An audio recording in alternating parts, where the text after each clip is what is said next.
નેપાળમાં જે પ્રકારની હોનારત થઈ છે, આ હોનારતમાં ભારત સરકાર દ્વારા સતત માનનીય પ્રધાનમંત્રીશ્રીના નેતૃત્વમાં નેપાળ સરકાર સાથે સંકલન કરીને વહેલામાં વહેલી તકે આપણા જે કોઈ પણ અત્યારે પ્રવાસીઓની ભાડ નથી મળતી એની વહેલામાં વહેલી તકે ભાડ મળે એના માટે પ્રયત્નો થઈ રહ્યા છે.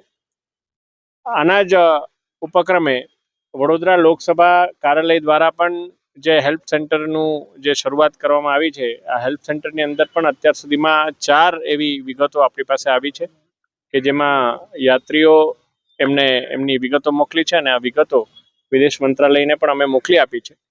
4માંથી એક જે વિગત આવી છે તેઓ મૂળ એમનું નાગરિકતા ન્યુઝીલેન્ડની હોય એ ન્યુઝીલેન્ડ એમ્બેસીને પણ આમાં લૂપમાં રાખી અને કાર્યવાહી કરવામાં આવી રહી છે. સાહેબ, જરૂર પડે તો એવું બની શકે કે એ લોકોને કોઈને ઇમરજન્સીમાં આમ તો ત્યાંની સરકાર પણ મદદ કરે, રેસ્ક્યુ કરવા માટે ભારતીયોને લાવવા માટે પણ ખાસ ઉપયોગ કરાઈ શકે. ભારત સરકાર એમની તમામ પ્રકારની સુવિધાઓથી સજ્જ છે.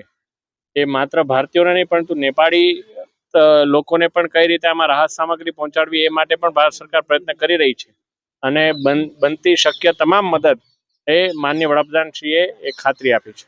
શ્રાવણ માસ પણ ચાલી રહ્યો છે, જ્યોતિર્લિંગ પણ છે, પબ્લિક વધારે હોઈ શકે ભારતીયો. કૈલાસ માનસરોવર યાત્રા અને શ્રાવણ માસના કારણે મને લાગે છે કે ભારતીયોની સંખ્યા હોઈ શકે, પરંતુ સંખ્યાનું કોઈ અનુમાન લગાવી અને ખોટું અત્યારે કોઈ માનવું એ યોગ્ય નહીં કહેવાય. એટલે એકવાર આપણે યોગ્ય આંકડાની આધિકારિક આંકડાની જ રાહ જોવી પડશે.